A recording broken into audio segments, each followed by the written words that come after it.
अस्सलाम वालेकुम नाजरीन, भारत ने एक बार फिर मुतालबा किया है पाकिस्तान से कि हाफिज़ मोहम्मद सईद को उनके हवाले किया जाए। तो मनी लॉन्ड्रिंग केस है, उसमें हवालगी का मुतालबा किया था। खैर पाकिस्तान ने उनका ये मुतालबा जो है वो रद्द कर दिया है। पाकिस्तान का कहना है कि पाकिस्तान और भारत के दरमियान कैदियों के तबादले का कोई या मुल्ज़मान के तबादले का कोई मुआहिदा नहीं है।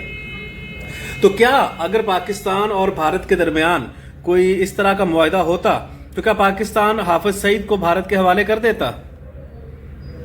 यकीनन इसका जवाब ना में ही होना चाहिए। बात यह है कि जी हाफिज सईद पे पाकिस्तान के अंदर कोई मुकदमा नहीं है। आज से अगर 4-5 साल पीछे चले जाएं तो पाकिस्तान के अंदर हाफिज सईद पे कोई मुकदमा नहीं था। पाकिस्तान के अंदर हाफिज सईद पे किसी के साथ लड़ाई झगड़े का, ये दहशतगर्दी के मामलात या मनी लॉन्ड्रिंग या कोई और मामला तो बहुत बड़े हैं। ना कोई कत्ल का मुकदमा, ना किसी के साथ लड़ाई झगड़े का मुकदमा, हत्ता के कोई एक इतनी बड़ी जमात होने के बावजूद कोई ऐसा मामला नहीं था कि जिसको इशू बनाकर हाफिज सईद को जेल भेजा जाए। लेकिन खैर चलें, बहरहाल हाफिज साहब इस वक्त जेल के अंदर हैं, अपनी सज़ा पूरी कर रहे हैं। आपने देखा होगा नाजरीन कि 2005 का जलजला हो, 2010 का सैलाब हो, बलूचिस्तान के अंदर जलजला और उसके बाद सैलाब की तबाहकारियां हो, हर जगह पे जहां पे आपको आपके इदारों को, कौमी इदारों को सबसे पहले पहुंचना चाहिए था, वहां पे जो शख्स और जिस शख्स की जमात पहुंचती थी वो थे हाफिज मोहम्मद सईद, जमात उद दावा और मिली मुस्लिम लीग के कारकुनान। 2018 के इलेक्शन में मिली मुस्लिम लीग जो है वो पूरे मुल्क से उन्होंने अपने उम्मीदवारों को खड़ा किया। आपने उस जमात पे पाबंदी लगा दी।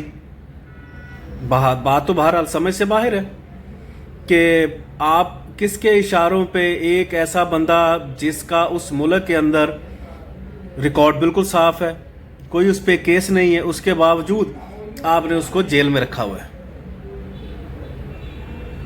FATF से आप बाहर आ गए।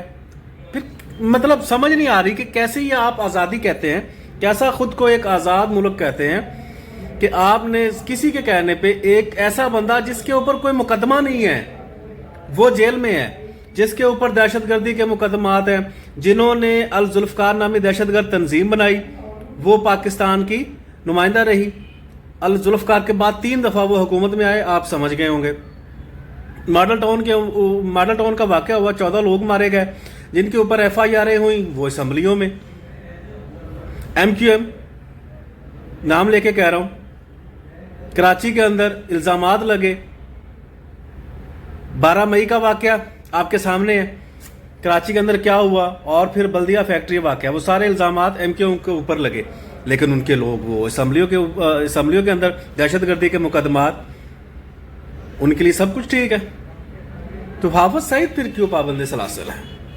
ये जवाब आप जरूर दीजिएगा।